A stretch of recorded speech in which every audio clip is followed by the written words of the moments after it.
கடந்த நாட்களிலே நாம் ஆண்டவருடைய இயேசு கிறிஸ்துவை குறித்ததான வார்த்தைகளை குறித்து நாம் தியானித்து வருகிறோம். மீண்டுமாக ஒரு புதிய மாதத்திலே கர்த்தரை ஆண்டவராகிய இயேசு கிறிஸ்துவை மீண்டுமாக நாம் வேறொரு கோணத்திலே நாம் ஆண்டவரை குறித்து நாம் தியானிப்போம். பரிசுத்த ஆவியானவருடைய ஒத்தாசையோடு கூட ஆண்டவராகிய இயேசு கிறிஸ்துவை குறித்து நாம் தியானிப்போம். அப்போஸ்தலனாகிய பவுல் இப்படியாக எழுதுகிறார். பிலிப்பியர் 3ஆம் அதிகாரம் 8ஆம் வசனத்திலே, அது மாத்திரமல்ல, என் கர்த்தராகிய கிறிஸ்து இயேசுவை அறிகிற அறிவின் மேன்மைக்காக எல்லாவற்றையும் நஷ்டம் என்று எண்ணிக்கொண்டிருக்கிறேன். ஆமென். 10ஆம் வசனம் 11ஆம் வசனம். எப்படி நான் அவரையும் அவருடைய உயிர்த்தெழுதலின் வல்லமையும் அவருடைய பாடுகளின் ஐக்கியத்தையும் அறிகிறதற்கும் அவருடைய மரணத்திற்கு ஒப்பான மரணத்திற்குள்ளாகிய எப்படியாயினும் நான் மரித்தோரிலிருந்து உயிரோடு எழுந்திருப்பதற்கு தகுதியாகும்படிக்கும் அவருக்காக எல்லாவற்றையும் நஷ்டம் என்று விட்டேன், குப்பையுமாக எண்ணுகிறேன். ஆமென். கண்களை மூடி ஜெபிப்போம். எங்களை அதிகமாக நேசித்து வழிநடத்துகிற அன்பின் தகப்பனே, உம்மை ஸ்தோத்திரிக்கிறோம். அந்த மனமகிழ்ச்சியின் வேலைக்காக நன்றி செலுத்துகிறோம். சுவாமி, உம்மை ஸ்தோத்திரிக்கிறோம். நீர் ஆண்டவரே உம்மை எங்களுக்கு வெளிப்படுத்த வேண்டும் என்று சொல்லி ஆண்டவரே அவரோடு கூட நாங்கள் வந்திருக்கிறோம். சுவாமி, கர்த்தராகிய இயேசு கிறிஸ்துவை அறிகிற அறிவினாலே சமாதானம் எங்களுக்கு கிருபையும் பெருகும் என்று சொல்லி நாங்கள் வாசித்தபடி ஆண்டவரே இந்த வேலையிலும் ஆண்டவரை இன்னும் அதிகமாக நாங்கள் அறிந்து கொள்ளும்படியான ஆண்டவருடைய வேதத்திலே கர்த்தரை கற்றுக் கொடுக்கும்படியாக ஜெபிக்கிறோம். அதனை மூடி மறைத்துக் கொள்வீராக. சபைக்கு என்று ஆண்டவரே உமது மகத்துவத்தை நீர் ஆண்டவரே சபைக்கு வெளிப்படுத்த வேண்டும் என்று சொல்லி ஜெபிக்கிறேன். இயேசு மூலம் ஜெபிக்கிறேன் நல்ல பிதாவே. ஆமென். மகாபிரதான அப்போஸ்தலனாகிய பவுல் அப்போஸ்தலன் இப்படி எழுதுகிறார், கர்த்தராகிய இயேசு கிறிஸ்துவை நான் அறிகிற அறிவின் இந்த மேன்மைக்காக நான் எல்லாவற்றையும் நான் நஷ்டம் என்று எண்ணுகிறேன், எல்லாவற்றையும் நான் குப்பையாக எண்ணுகிறேன் என்று சொல்லி அவர் சொல்கிறார். அப்போ பவுல் இயேசு கிறிஸ்துவை குறித்து நான் இன்னும் அதிகம் அறிந்து கொள்ள வேண்டும், இன்னும் அதிகம் அறிந்து கொள்ள வேண்டும். அவர் எதை அறிந்து கொள்ள வேண்டும் என்று அவர் சொல்கிறார். 10ஆம் 11ஆம் வசனத்துல, அவருடைய உயிர்த்தெழுதலின் வல்லமையை நான் இன்னும் அறிந்து கொள்ள வேண்டும், அவருடைய பாடுகளின் ஐக்கியத்தை நான் இன்னும் அதிகமாய் அறிந்து கொள்ள வேண்டும்.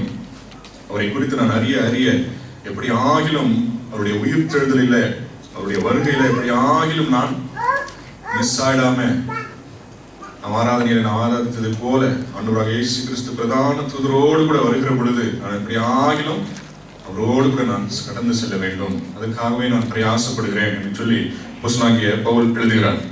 இப்போ ஆண்டவராகிய இயேசு கிறிஸ்து அவர் உயிர்த்தெழுந்த பிறகு அநேகருக்கு தன்னுடைய சீஷர்களுக்கு எல்லாம் தம்மை உயிரோடு இருக்கிறவராக அவர் வெளிப்படுத்தினார் என்று சொல்லி நாம் பார்க்கிறோம். அப்போ ஆண்டவர் உயிர்த்தெழுந்த பிறகு ஆண்டவருடைய சீஷர்களிலே 2 பேர் எம்மாவு என்னும் கிராமத்திற்கு அவர்கள் கடந்து செல்கிறார்கள் என்று சொல்லி நாம் வாசிக்கிறோம். அப்போ ஆண்டவராகிய இயேசு கிறிஸ்து உயிர்த்தெழுந்த ஆண்டவர் அவர்களோடு கூட அவர் கடந்து செல்கிறார்.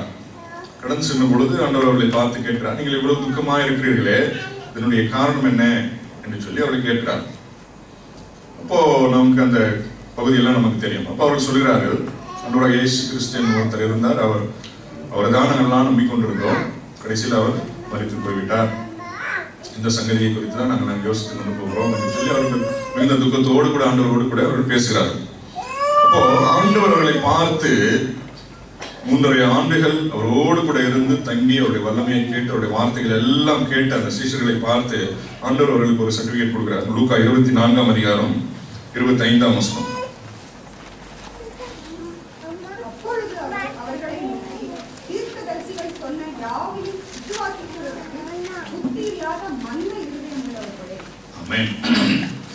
ஆண்டவர் அவர்களை பார்த்து சொல்கிற காரியம் என்னன்னா 2 காரியங்களை சொல்றார். தீர்க்கதரிசிகள் யார் சொன்ன அந்த வார்த்தையை விசுவாசிக்கிறதற்கு புத்தி இல்லாதவர்களே, மந்த இருதயம் உள்ளவர்களே என்று சொல்லி அவர்களை பார்த்து ஆண்டவர் கடிந்து வருகிறதை நாம் பார்க்கிறோம். இன்னைக்கு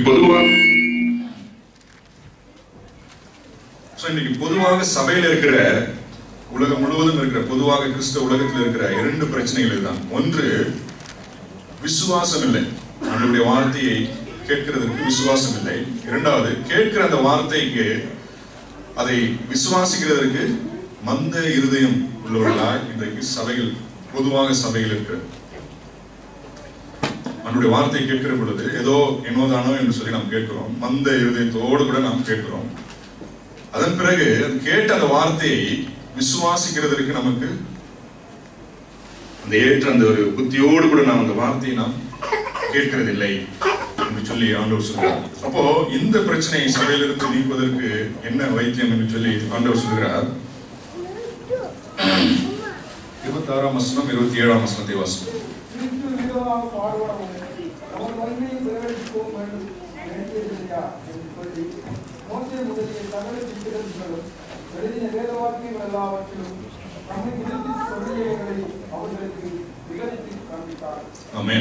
அப்போ இந்த இரண்டு பிரச்சனையும் மந்த இருதயம், அதன் பிறகு அவிசுவாசம் உள்ள இருதயம்.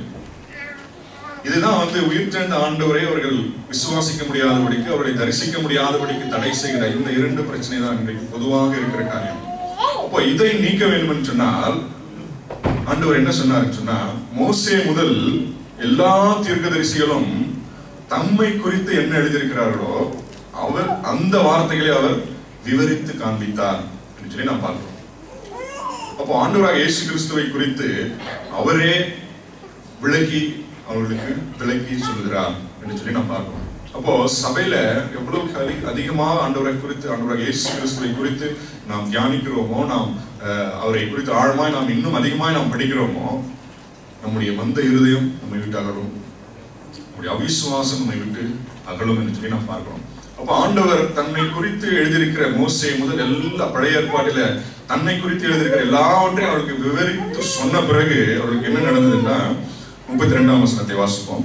அப்பொழுது அவர்கள் ஒருவரை ஒருவர் நோக்கி, வழியிலே அவர் நம்முடனே பேசி வேத வாக்கியங்களை நமக்கு விளக்கி காட்டின பொழுது நம்முடைய இருதயம் நமக்குள்ளே கொழுந்து விட்டு எரியவில்லையா என்று சொல்லிக் கொண்டு, வேத வாக்கியங்களை அவர் நமக்கு விவரித்து காண்பித்த பொழுது, எந்த வேத வாக்கியங்களை அவர் விவரித்து காண்பித்தார் சொன்னா, தம்மை குறித்து ஆண்டவராக இயேசு கிறிஸ்துவை குறித்து வேதத்துல பழைய ஏற்பாட்டிலிருந்து இருக்கிற எல்லா வார்த்தைகளையும் அவர் எடுத்து விவரித்து அவர்கள் காண்பித்தார். அப்ப இந்த வார்த்தைகளை அவர் கேட்டுக்கொண்டே இருக்கிற பொழுது அவருடைய இருதயம் என்ன ஆயிற்று?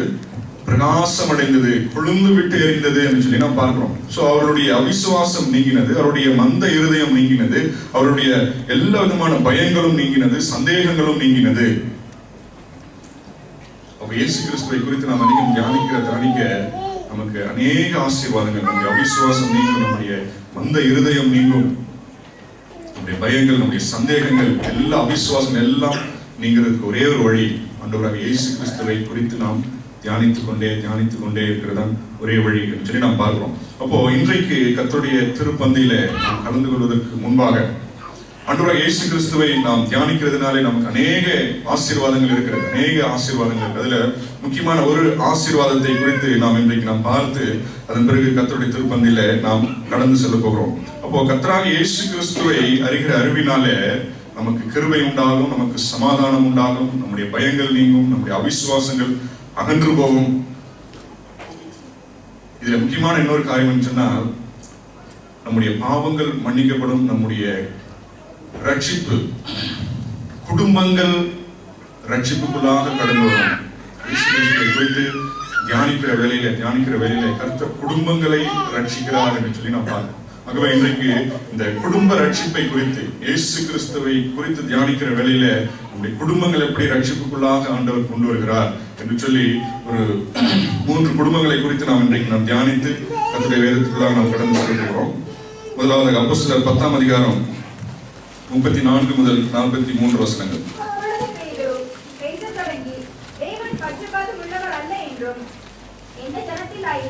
அவருக்கு பயந்திருந்து நீதியை செய்கிறவன் எவனோ அவனே அவருக்கு உகந்தவன் என்றும் நிச்சயமாய் அறிந்திருக்கிறேன்.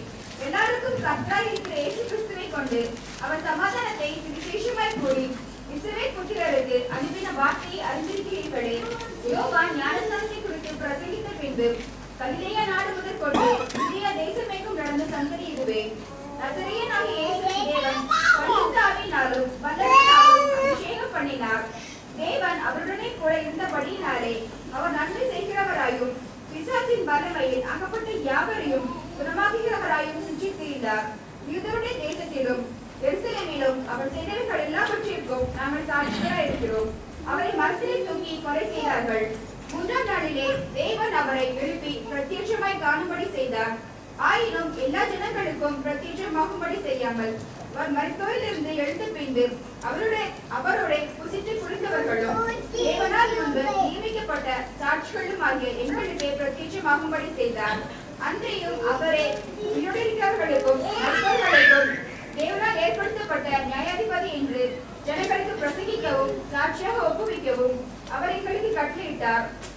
அவரை விசுவாசிக்கிறவன் எவனோ அவன் அவருடைய நாமத்தினாலே பாவ மன்னிப்பை பெறுவான் என்று தீர்க்கதரிசிகள் எல்லாரும் அவரை குறித்து சாட்சி கொடுக்கிறார்கள் என்றார். ஆமென். சோ அவரை விசுவாசிக்கிறவன் எவனோ அவருடைய நாமத்தினாலே பாவ மன்னிப்பை பெறுவான் என்று சொல்லி தன்னுடைய செய்தியை அவர் முடிக்கிறார் சொல்லி நாம் பார்க்கிறோம். அப்போ இந்த அதிகாரத்துல கொர்நேலியு என்கிற ஒரு மனுஷனுடைய குடும்பத்தை குறித்து நாம் பார்க்கிறோம். இப்ப அந்த குடும்பம் எப்படி கர்த்தருக்குள்ளாக வந்தது, எப்படி அந்த குடும்பத்தை ஆண்டவர் ரட்சித்தார் என்று சொல்லி நாம் இந்த வேத வசனத்துல நாம் வாசிக்கிறோம். நாம் அநேக முறை இந்த வசனங்களை நாம் வாசித்திருக்கிறோம், நமக்கு தெரிந்த ஒரு காரியம். அப்போ கொர்நேலியுங்கிற மனுஷன் தன்னுடைய வீட்டுல ஒரு ஜெப கூட்டம், ஒரு பிரேயர் மீட்டிங் வந்து அவர் வைக்கிறார். இப்போ பேதுருவை அவர் தன்னுடைய வீட்டில அந்த பிரேயர் மீட்டிங்ல செய்தி கொடுக்கும்படியாக பேதுருவை அவர் அழைக்கிறார். பேதுரு வந்து யோப்பா என்கிற பட்டணத்தில் இருக்கிறார், கொர்நேலியு சிசேரியா என்கிற பட்டணத்தில் இருக்கிறார். அங்கிருந்து பிரயாணப்பட்டு பேதுரு வீட்டுக்கு வருகிறார் என்று சொல்லி நாம் பார்க்கிறோம். எப்படி பேதுருவை கொண்டு வந்தார்கள் சொல்லி அந்த 10ஆம் அதிகாரம் முழுவதும் நாம் வாசித்து பார்த்தா தரிசனத்துல 2 பேரிடத்திலும் ஆண்டவர் பேசுகிறார். அப்போ பேதுரு கொர்நேலியுடைய வீட்டுக்கு அவர் கடந்து வருகிறார். இங்கே கொர்நேலியு என்ன பண்ணுகிறார், தன்னுடைய வீட்டார், தன்னுடைய உறவின் முறையார் எல்லாரையும் அந்த இடத்துல அங்கே கொண்டு வந்து வைத்து விட்டார். 24ஆம் வசனத்தை வாசிக்கும். மறுநாளிலே செசரியா பட்டணத்தில் பிரவேசித்தார்கள். கொர்நேலியு தன் உறவின் முறையாரையும் தன்னுடைய விசேஷித்த சிநேகிதரையும் கூட வரவழைத்து அவர்களுக்காக காத்திருந்தான். ஆமென். அப்போ கொர்நேலியு என்ன செய்கிறார், தன்னுடைய வீட்டார், தன்னுடைய உறவின் முறையார், தன்னுடைய சிநேகிதர்கள், தன்னுடைய நண்பர்கள் எல்லாரையும் தன்னுடைய வீட்டிலே கொண்டு வந்து அவர் அங்கே வைத்து பேதுருக்காக அவர் காத்திருக்கிறார் என்று சொல்லி நாம் இங்கே பார்க்கிறோம். அப்போ பேதுரு அந்த கூட்டத்துல பேசுகிறார், தன்னுடைய குடும்ப அந்த கூட்டத்துல பிரேயர் மீட்டிங்ல அவர் பேசுகிறார். பேதுரு பேச தொடங்கி இயேசு கிறிஸ்துவை குறித்து அவர் பேசுகிறார். தேவன் பட்சபாதம் உள்ளவர் அல்ல என்று சொல்லி அவர் ஆரம்பிக்கிறார். அதன் பிறகு பேதுரு எதை குறித்து அங்கே பேசுகிறார், கொர்நேலியு வந்து ஒரு யூத சமயத்தை அமைந்தவன் அல்ல, ஒரு புறஜாதி ஒரு மதத்தை சேர்ந்தவன். அப்போ அந்த குடும்பத்துல பேதுரு பேசின வார்த்தைகள் என்ன முக்கியமான என்னன்னு சொன்னால், ஆண்டவராக இயேசு கிறிஸ்துவை குறித்து மாத்திரமே அவர்களுக்கு விளக்கி காண்பிக்கிறார் என்று சொல்லி நாம் பார்க்கிறோம். முதலாவதாக 38ஆம் வசனத்தை வாசிப்போம். நசரேயனாகிய இயேசுவை தேவன் பரிசுத்த ஆவியினாலும் வல்லமையினாலும் அபிஷேகம் பண்ணினார். தேவன் அவருடனே கூட இருந்தபடினாலே அவர் நன்மை செய்கிறவராயும் பிசாசின் வல்லமையில் அகப்பட்ட யாவரையும் குணமாக்குகிறவராயும் சுற்றித்திருந்தார். ஆமென். முதலாவது அவர் இயேசு கிறிஸ்துவை குறித்து சொன்ன வார்த்தை, நசரேயனாகிய இயேசுவை தேவன் வல்லமையினாலும் அபிஷேகத்தினாலும் நிறைய பண்ணினார். தி அனாயிண்டட் கிரைஸ்ட். ஃபர்ஸ்ட் வந்து அபிஷேகிக்கப்பட்ட கிறிஸ்துவை குறித்து பேதுரு அங்கே பேசுகிறார். இரண்டாவது அடுத்த வசனம், யூதருடைய தேசத்திலும் எருசலேமிலும் அவர் செய்தவை எல்லாவற்றிற்கும் நாங்கள் சாட்சிகளாய் இருக்கிறோம். அவரை மரத்திலே தூக்கி கொலை செய்தார்கள். ஆமென். இரண்டாவதாக அவர் சொல்கிற வார்த்தை சிலுவையில் அறையப்பட்ட கிறிஸ்து. முதலாவது the anointed Christ, இரண்டாவது the crucified Christ. சிலுவையில் அறையப்பட்ட கிறிஸ்துவை குறித்து அங்கே பிரசங்கிக்கிறார். 4வது வசனம், 3ஆம் நாளிலே தேவன் அவரை எழுப்பி பிரத்யட்சமாய் காணும்படி செய்தார். ஆமென். 3ஆம் நாளிலே அவர் உயிரோடு எழுந்தார். உயிர்த்தெழுந்த கிறிஸ்துவை குறித்து அவர் பேசுகிறார். the resurrected Christ. அப்போ பேதுருவுடைய பிரசங்கத்துல இருந்த முக்கியமான 3 குறிப்புகள் என்ன என்று சொன்னால், அபிஷேகம் பண்ணப்பட்ட கிறிஸ்து, சிலுவையில் அறையப்பட்ட கிறிஸ்து, மூன்றாவது உயிரோடு எழுந்த கிறிஸ்து. இந்த 3 குறிப்புகளைத்தான் அவர் முன்பாக வைக்கிறார்.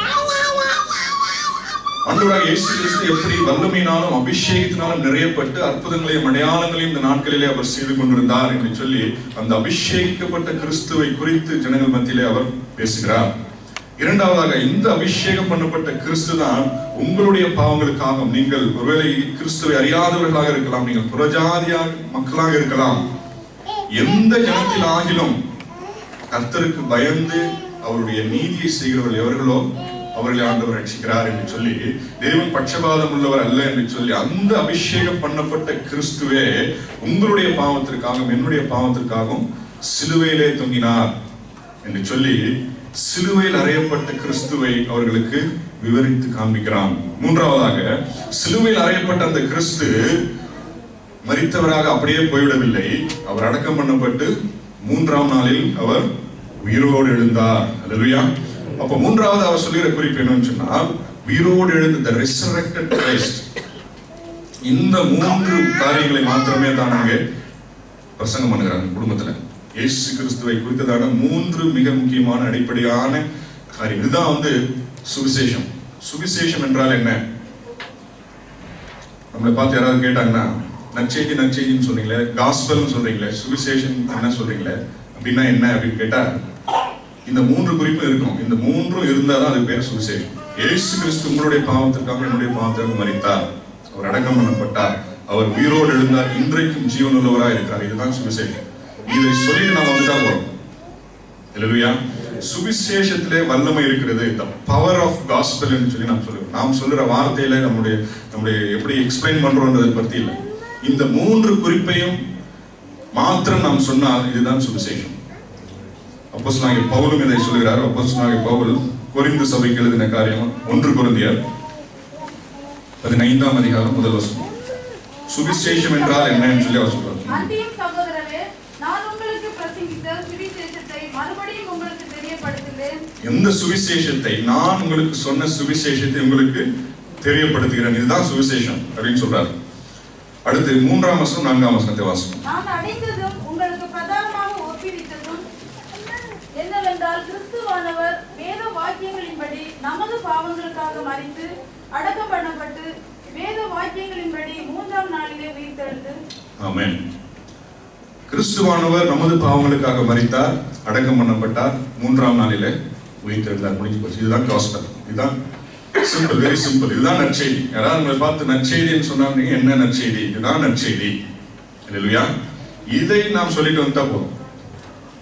அப்ப இந்த வார்த்தையை குறித்து தான் அப்போஸ்தலனாகிய பேதுரு கொர்நேலியுடைய வீட்டிலே சொல்றார். இந்த வார்த்தையில அவர் பேசிக் கொண்டிருக்கிறார். அப்ப என்ன நடந்தது? 43ஆம் வசனம், அப்போஸ்தலர் 10ஆம் அதிகாரம்.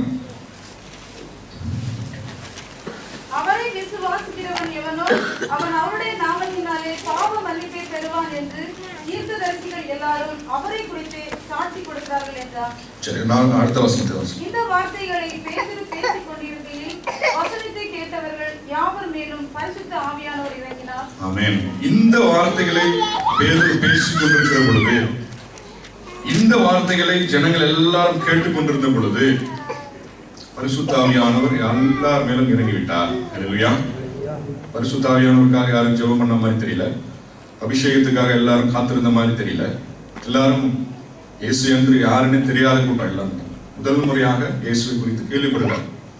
அப்ப இந்த வார்த்தைகளை குறித்து பேசிக் கொண்டிருந்தார். என்ன வார்த்தை என்று சொன்னால், அபிஷேகம் பண்ணப்பட்ட கிறிஸ்து, சிலுவையில் அறையப்பட்ட கிறிஸ்து, உங்களுக்காகவும் எனக்காகவும் மரித்த இயேசு, உயிரோடு எழுந்த இயேசு. இந்த வார்த்தைகளை மாத்திரம்தான் இங்கே பிரசங்கிக்கிறார் பேதுரு. இந்த பிரசங்கித்த உடனே பரிசுத்த ஆவியானவர் யாவர் மேலும் இறங்கினார். அல்லேலூயா. ஆண்டவராக இயேசு கிறிஸ்துவை குறித்து நாம் பேச பேச, ஆண்டவராக இயேசு கிறிஸ்துவை குறித்து நாம் மகிமைப்படுத்த பரிசுத்த ஆவியானவரால மேல சும்மா இருக்க முடியாது. அவர் இறங்கி வந்தே ஆக வேண்டும். அல்லேலூயா. பரிசுத்த ஆவியானவருடைய முதலாவது காரியம் என்ன என்று சொன்னால், ஆண்டவராக இயேசு கிறிஸ்துவை அவர் மகிமைப்படுத்த வேண்டும். இதுதான் பிரதானமான பரிசுத்த ஆவியானவருடைய ஒரு கிரியை. ஆண்டவராக இயேசு கிறிஸ்து ஞானஸ்நானம் பெற்று கரை ஏறின உடனே பரிசுத்த ஆவி என்ன பண்ணார்? உடனே இறங்கினார். இயேசு கிறிஸ்துவை மகிமைப்படுத்துறது தான் பரிசுத்த ஆவியானவர் மிகப்பெரிய காரியம். இன்றைக்கு இயேசு கிறிஸ்து எனக்குள் இருக்கிறார். நம்ம எல்லாருக்கும் இயேசு கிறிஸ்து இருக்கிறாரா?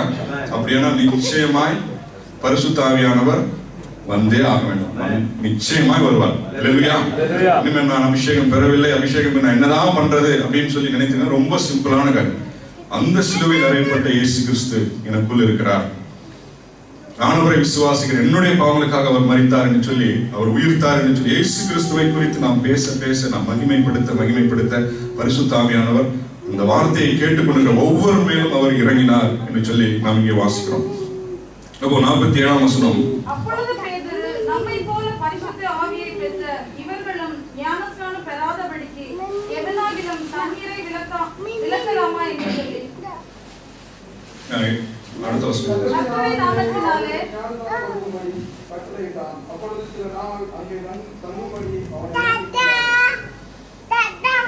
இதுதான் வந்து நம்ம பாயிண்ட் வந்தாச்சு. வசனத்தை கேட்கிறதெல்லாம் இருக்கிறது. ஆண்டவரை நாம் ஆராதிக்கிறோம், எல்லாம் கேட்கிறோம். கடைசியாக அவர் என்ன சொல்கிறார்? வசனத்தை கேட்டாச்சு, ஜெபம் பண்ணியாச்சு, இயேசு கிறிஸ்துவை குறித்து எல்லாம் விலைக்கு சொல்லியாச்சு. அதை கன்ஃபார்ம் பண்றதுக்கு பரிசுத்த ஆவியானவர் இறங்கிட்டாரு. அவர் எல்லாரும் அந்நிய பாஷையிலே பேசினார்கள் என்றும் எழுதியிருக்கிறது. தேவனுடைய நாமத்தை புகழ்ந்தார்கள் என்று எழுதியிருக்கிறது. இன்னும் ஒன்னே ஒண்ணுதான் பாக்கி இல்லையா? அவர் என்ன சொல்கிறார்? இது எல்லாவற்றையும் பெற்றாயிற்று, இவர்களுக்கு எவனாகிலும் தண்ணீரை விலக்கலாமா? இவர்கள் ஞானஸ்நானம் பெறாதபடிக்கு யாராவது தடை செய்ய முடியுமா? யாராலும் முடியாது இல்லையா? பரிசுத்த ஆவியானவருடைய ஞானஸ்நானமே கொடுத்துட்டாரு. இதுக்கு அப்புறம் தண்ணீரை எவனாவது விலக்கலாமா என்று சொல்லி அவர் என்ன சொல்கிறாருன்னா, அவர்களுக்கு ஞானஸ்நானம் கொடுக்கும்படி என்ன சொன்னாராம்? என்ன சொன்னார்? கட்டளை. பாருங்க, பேதுரு வந்து ஒரு ஜெபம் கொடுத்து ஊரை விட்டு ஊர் வந்திருக்காரு. நார்மலா வந்து ஒரு விசிட்டிங் பாஸ்டர் மாதிரி வச்சுக்கலாம்.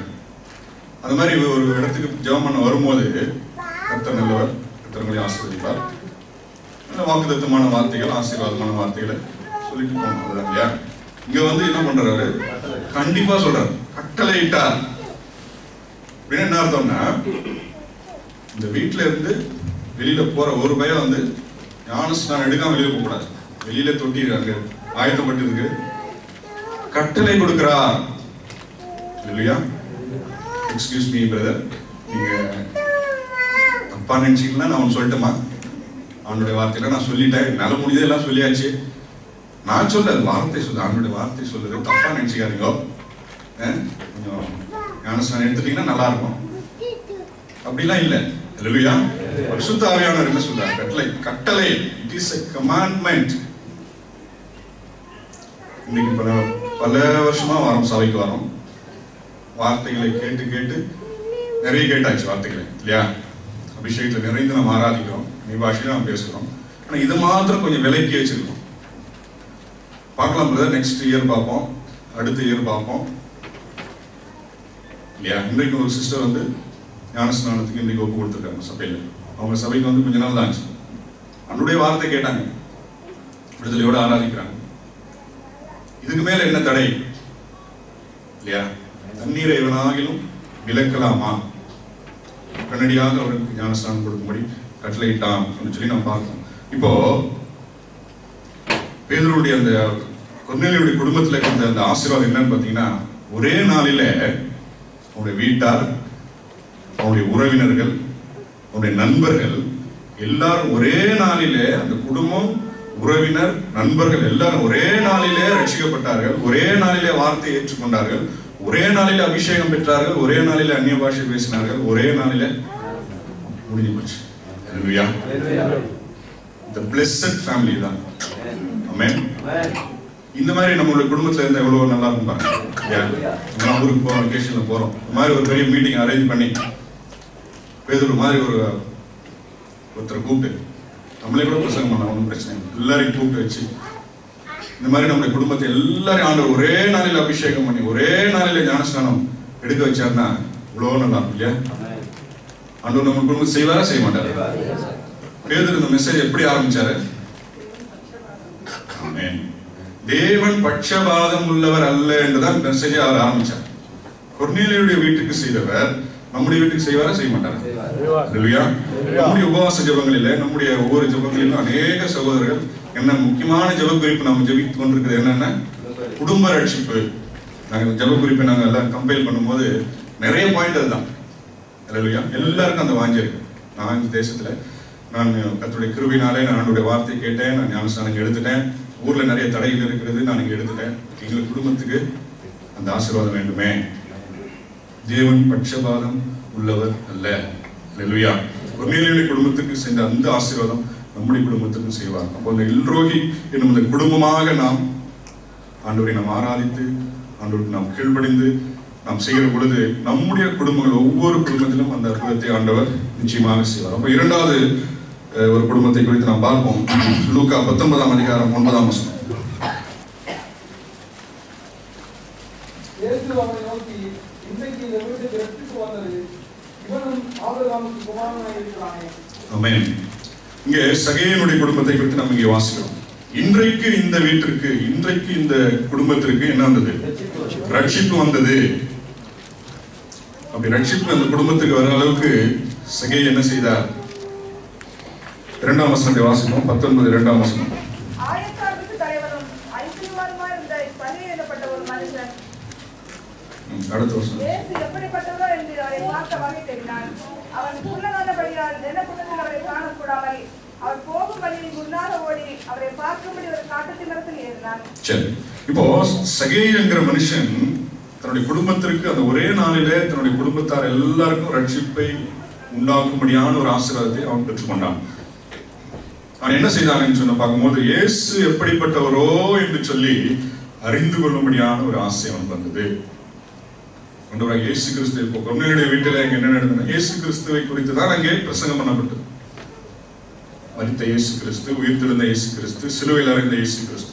அப்போ சகேயுக்கும் இந்த பேசிக் அந்த ஆசை இருக்குது. இயேசு எப்படிப்பட்டவரோ அவரை குறித்து இவர்கள் இப்படி சொல்கிறார்கள், அப்படி சொல்கிறார்கள். இயேசு எப்படிப்பட்டவரோ என்று நான் அறிந்து கொள்ள வேண்டும், இன்னும் அவரை அறிந்து கொள்ள வேண்டும், அவரை பார்க்க வேண்டும் என்கிற பேசிக்கான ஒரு விருப்பம், ஒரு ஆசை இருந்தது. அந்த ஆசையை நிறைவேற்றுவதற்காக அவன் ஒரு சில காரியங்களை அவன் செய்கிறான். முன்பாக ஜனக்கூட்டத்துக்கு முன்பாக அவன் ஓடுகிறான், ஒரு அத்தி மரத்தின் மேல ஏறி உட்காருகிறான். இதெல்லாம் அவன் செய்கிற ஒரு சில பிரயாசங்கள். ஆண்டவர் அதை பார்த்து அந்த மரத்தின் இடத்துல வந்து என்ன சொன்னார்? சகேயுவே, இயேசு அந்த இடத்தில் வந்தபோது அண்ணாந்து பார்த்து அவனை கண்டு, சகேயுவே, நீ சீக்கிரமா இறங்கி வா, இன்றைக்கு நான் உன் வீட்டில் தங்க வேண்டும் என்றார். ஆமென். சகேயுவே, நீ சீக்கிரமா இறங்கி வா, நான் உங்கள் வீட்டிலே தங்க வேண்டும். அப்போ வீட்டுக்கு கூட்டு போயிட்டான். அப்ப எப்படி கூட்டு போனாருன்னா அந்த வசனத்தில் நான் பார்க்கும்போது சந்தோஷத்தோட கூட்டு போனான். இல்லையா? சந்தோஷத்தோட வீட்டுக்கு கூட்டு போனாரு. வீட்டுக்கு கூட்டு போனதுக்கு அப்புறம் ஆண்டவர் அங்க மெசேஜ் கொடுத்தாரா, என்ன சொன்னார்னு சொல்லி வேதத்துல எழுதப்படவில்லை. ஒரு வேலை செய்தியை கொடுத்திருக்கலாம், வார்த்தையை சொல்லியிருக்கலாம். அப்போ வேதத்துல என்ன சொல்லப்பட்டிருக்கிறது? உடனடியாக சகேயை எழுந்து என்னுடைய சொத்துல பாதியை நான் கொடுத்துறேன், 50% நான் ஏழைகளுக்கு நான் கொடுத்து விடுகிறேன். நான் யாரிடத்துல அநியாயமாய் லஞ்சம் வாங்கியிருந்தால் எத்தனை மடங்கு கொடுப்பேன்? 4 மடங்கு நான் திருப்பி கொடுத்துறேன் அப்படின்னு சொல்லி அறிக்கை செய்யறாரு. அப்போ ஒருவேளை அவருடைய மனைவி, அவருடைய பிள்ளைகள்லாம் டேடிக்கு என்ன ஆச்சுன்னு தெரியல, திடீர்னு இன்னைக்கு நம்ம காசு கேட்டாலே கொடுக்க மாட்டாரு, பாதியை கொடுத்துறாரு அம்மா ஏழைகளுக்கு. லஞ்சம் வாங்கி கொண்டு வந்த பணத்துல இப்ப 4 மடங்கு திருப்பி எந்த ஒரு பிக்ஸட் டெபாசிட்ல போட்டாலும் 4 டைம்ஸ் கிடையாது, 4 மடங்கு திருப்பி கொடுத்துறாருமே, என்னாச்சு டேடிக்கு தெரியல. இயேசு கிறிஸ்து அவன் சொல்லி உட்கார்ந்த உடனே இயேசு கிறிஸ்து சொன்னார், இன்றைக்கு இந்த குடும்பத்திற்கு ரட்சிப்பு வந்தது. அல்லேலூயா. அந்த குடும்பம் அந்த ஒரே நாளிலே ரட்சிக்கப்பட்டது என்று சொல்லி நாம் பார்க்கிறோம். சந்தோஷத்தோட பாருங்க, இன்னைக்கு அவனுடைய வார்த்தையை நாம் ஏற்றுக்கொள்கிறோம், அவனுடைய வார்த்தையை நாம் கேட்கிறோம். அவனுடைய வார்த்தையை கேட்கறது வேற, சந்தோஷத்தோட கேட்கறது வேற. சந்தோஷத்தோட அவனுடைய வார்த்தையை ஏற்றுக்கொண்டு அநேகர் இன்றைக்கும் அவனுடைய வார்த்தையை கேட்கிறோம், வசனங்களை தெரியும், இயேசு குறித்து எல்லாம் தெரியும். சகேயை போல இன்னும் மரத்து மேல உட்கார்ந்து இருக்கிறோம். மரத்தை விட்டு இறங்கி வர்றதுக்கு நமக்கு விருப்பம் இல்லை. இன்னும் ஒரு சில பிடிவாதம் இருக்கிறது, இன்னும் ஒரு சில காரியங்கள் இருக்கிறது. மரத்து மேலே உட்கார்ந்து போகணும். ஆண்டவர் சீக்கிரமா நீ இறங்கி வா. அநேக காரியங்களில் இருந்து நாம் இறங்கி வர வேண்டும். இல்லையா? அப்பொழுதுதான் நம்முடைய குடும்பத்திற்கு, நம்முடைய குடும்பம் எல்லாவற்றுக்கும் ரட்சிப்பை நாம் கொண்டு வர வேண்டும் என்று சொன்னால் அநேக நம்முடைய வைராக்கியங்களை விட்டு, நம்முடைய பாரம்பரியங்களை விட்டு, அநேக காரியங்களை விட்டு நாம் இறங்கி வந்துதான் ஆக வேண்டும். இல்லையா? அநேக காரியத்தை விட்டு இங்க சகேய் இறங்கி வந்த பெரிய ஐஸ்வர்யவான், பெரிய ஒரு அந்தஸ்தில, ஒரு பதவியில இருந்த ஒரு மனுஷன், எல்லாவற்றையும் விட்டு அவன் இறங்கி இயேசு எப்படிப்பட்டவரோ என்று காண வாஞ்சியா இருந்தான். அன்றைக்கு அந்த குடும்பத்திற்கு ரட்சிப்பு வந்தது என்று சொல்லி நாம் பார்க்கிறோம். இப்ப 3வது ஒரு குடும்பத்தை குறித்து நாம் வாசிக்கலாம். யோசுவா 6ஆம் அதிகாரம் 23ஆம் வசனம்.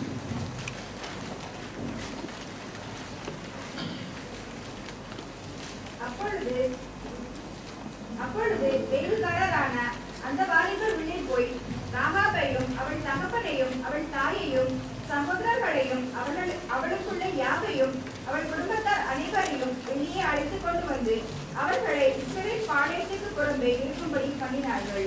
ஆமென். இப்போ இந்த குடும்பத்தை குறித்து நாம் வாசிக்கிறோம். இங்கே ராகாப் என்கிற ஒரு பெண்ணுடைய குடும்பத்தை குறித்து நாம் வாசிக்கிறோம். நமக்கெல்லாம் இயேசு கிறிஸ்துவை குறித்து நாம் படிக்க இயேசு கிறிஸ்துவை குறித்து தியானிக்க தான் நமக்கு குடும்ப ஆசீர்வாதம், குடும்ப ரட்சிப்பு கிடைக்கும் அப்படின்னு சொல்லி நான் பார்த்தேன். இப்போ கொர்நேலியுடைய குடும்பம் இயேசு கிறிஸ்துவை குறித்ததான வார்த்தைகளை கேட்டார்கள். சகேயு இயேசு கிறிஸ்துவை நோக்கி பார்த்தார். இப்போ இந்த பெண்ணுக்கும் இயேசு கிறிஸ்துக்கும் என்ன சம்பந்தம் அப்படின்னு சொல்லி நம்ம கேட்கலாம். அந்த குடும்பம் முழுவதும் மகா பெரிய ஒரு அழிவிலிருந்து அவர்கள் அன்றைக்கு தப்பினார்கள். ஆண்டவராகிய இயேசு கிறிஸ்துக்கும் இந்த ராகாப் என்கிற இந்த பெண்ணுக்கும் சம்பந்தம் இருக்கா இல்லையா? நிறைய சம்பந்தம் இருக்கு இல்லையா? இந்த ராகாப் என்கிற இந்த பெண்ணுடைய சந்ததியிலே தான் ஆண்டவராகிய இயேசு கிறிஸ்து பிறந்தார். அப்போ இந்த கான்டெக்ஸ்ட் எல்லாருக்கும் நமக்கு தெரியும். இஸ்ரவேல் ஜனங்கள் எரிகோ பட்டணத்தை அவர்கள் பிடிக்க செல்கிற பொழுது, அவர்கள் வேவுக்காரரை அனுப்பின பொழுது இந்த குடும்பத்திற்கு அவர்கள் அனுப்பப்பட்டார்கள். ஏதோ தற்செயலாக நடந்த ஒரு காரியம் அல்ல. வேதவசனம் சொல்லுகிறது, ராகாவின் அந்த குடும்பத்துக்கு அவர்கள் அனுப்பப்பட்டார்கள். நிறைய குடும்பம் இருந்தது. அன்னைக்கு தற்செயலா இந்த வீட்டுக்குள்ள நுழையில ஆண்டவருடைய தீர்மானத்தின்படியாக இந்த குடும்பத்துக்குள்ளாக அந்த வேவுக்காரர் அனுப்பப்பட்டார்கள். அப்போ அவர்களை அவர்கள் மறைத்து வைத்து அவர்களை காப்பாற்றி அப்போ ஆண்டவரை அநேக காரியங்களை அவர் சொல்லுகிறார். அதன் பிறகு அவர் கேட்கிறார், நீங்கள் இந்த பட்டணத்தை வந்து பிடிக்கும் பொழுது எங்கள் குடும்பம் காப்பாற்றப்படும் என்பதற்கு என்ன அடையாளம்? அதாவது அந்த வசனங்களை நீங்க யோசுவாவின் புஸ்தகங்களை நீங்க வீட்டுக்கு போய் வாசித்தீங்கன்னா, எனக்கு ஒரு அடையாளத்தை காண்பீங்க, என் குடும்பம் எல்லாம் காப்பாற்றப்பட வேண்டும். அப்போ அந்த வேவுக்காரர் சொல்கிறார்கள், ஒரு சிவப்பு நூல், the scarlet thread என்று சொல்லி அங்க நம்ம பார்க்கிறோம். இந்த சிவப்பு நூலை நம்முடைய இந்த ஜன்னல்ல நீ கட்டி தொங்க விட்டால் அதுதான் அடையாளம். அப்ப இந்த சிவப்பு நூல், இந்த ஸ்கார்லெட் த்ரெட் எதை குறிக்கிறது சொன்னால் ஆண்டவராகிய இயேசு கிறிஸ்துவினுடைய ரத்தத்துக்கு அது அடையாளமா இருக்கிறது. அப்ப இஸ்ரவேல் ஜனங்கள் எகிப்திலிருந்து அவர்கள் புறப்பட்ட பொழுது அவர்கள் பஸ்கா ஆட்டுக்குட்டியினுடைய அந்த ரத்தத்தை எடுத்து எங்கே பூசினார்கள்? நிலைக்கால்களிலே பூசினார்கள். அந்த நிலைக்கால்களிலே பூசின பொழுது அந்த எந்தெந்த வீட்டில் எல்லாம் அந்த இயேசு கிறிஸ்துடைய ரத்தம் பூசப்பட்டிருக்கிறதோ, அந்த பஸ்கா ஆட்டுக்குட்டியுடைய ரத்தம் பூசப்பட்டதோ அந்த குடும்பத்திலே எல்லாம் அழிவு இல்லை, மரணம் இல்லை, அந்த குடும்பம் காப்பாற்றப்பட்டது. அப்ப இந்த சிவப்பு கயிறு அந்த ஆண்டவராகிய இயேசு கிறிஸ்துடைய ரத்தத்திற்கு அது அடையாளமா இருக்கிறது. அப்போ ஒரு வாய்ப்பு அவளுக்கு கொடுக்கப்பட்டது. அவருடைய குடும்பம் முழுவதையும் அவள் காப்பாற்றிக் கொள்ளும்படியாக, வேறு அழிவிலிருந்து காப்பாற்றிக் கொள்ளும்படியான ஒரு வாய்ப்பு அவர்களுக்கு கொடுக்கப்பட்டது. அந்த வாய்ப்பை அவள் பயன்படுத்திக் கொண்டால் அவர் என்ன செய்கிறார்? தன்னுடைய குடும்பத்தினர், உற்றார் உறவினர்கள், எல்லா உறவினர்கள் எல்லாரையும் கொண்டு வந்து அந்த வீட்டில் நினைச்சிட்டாங்க.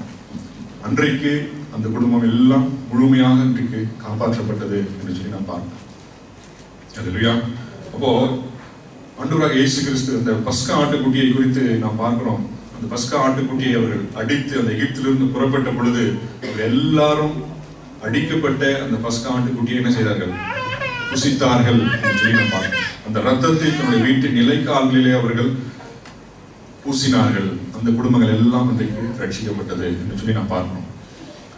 அப்ப இன்றைக்கு நம்முடைய பஸ்கா ஆட்டுக்குட்டியாகிய ஆண்டவராகிய இயேசு கிறிஸ்து நமக்காக அவர் அடிக்கப்பட்டிருக்கிறார். அவருடைய ரத்தம் நமக்காக சிந்தப்பட்டிருக்கிறது. அப்போ நம்முடைய இந்த கர்த்தருடைய திருப்பந்தியாகிய இந்த அப்பம் என்பது ஆண்டவராகிய இயேசு கிறிஸ்துவுடைய சரீரமா இருக்கிறது. பஸ்கா ஆட்டுக்குட்டியாகிய ஆண்டவராகிய இயேசு கிறிஸ்துவுடைய சரீரமா இருக்கிறது. இன்றைக்கு நம்ம எல்லா அந்த குடும்பமும் எல்லாரும் விசுவாசத்தோடு கூட இந்த பஸ்கா ஆட்டுக்குட்டியை நாம் புசிக்கிற பொழுது, இந்த அப்பத்தை விசுவாசத்தோடு கூட நாம் புசிக்கிற பொழுது, அன்றைக்கு ராத்திரியிலே அந்த பஸ்கா ஆட்டுக்குட்டியின் மாம்சத்தை தீவிரமாய் புசித்த எல்லா குடும்பங்களும் ரட்சிக்கப்பட்டது. எல்லாரும் அழிவிலிருந்து மீட்கப்பட்டார்கள். சோ இன்றைக்கு கர்த்தருடைய திருப்பந்தியிலே நாம் கலந்து கொள்கிற பொழுது அந்த ஒரு விசுவாசத்தோடு கூட இது எனக்காக அடிக்கப்பட்ட கர்த்தராகிய இயேசு பஸ்கா ஆட்டுக்குட்டியினுடைய திரு சரீரம், இதிலே நான் கையில வைக்கிற பொழுது இந்த ஆசீர்வாதம், இந்த ரட்சிப்பு எனக்கு மாத்திரமல்ல, எல்லாருக்கும் யாராருக்கு? குடும்பத்தார் எல்லாருக்கும், உற்றார் உறவினர், குடும்பம் உறவினர், அதாவது நண்பர்கள், குடும்பங்கள் எல்லாருக்கும் ரட்சிப்பை உண்டாக்கக்கூடிய பஸ்கா ஆட்டுக்குட்டியினுடைய சரீரமா இருக்கிறது என்று சொல்லி நாம் பார்க்கிறோம். இன்னைக்கு நாம் கர்த்தருடைய சமூகத்திலே நாம் ஜெபத்தோடு கூட நாம் எழுந்திருப்போம். கர்த்தருடைய திருப்பந்திக்கு நாம் ஆயத்தமாவோம். அவர்தாமே நமக்காக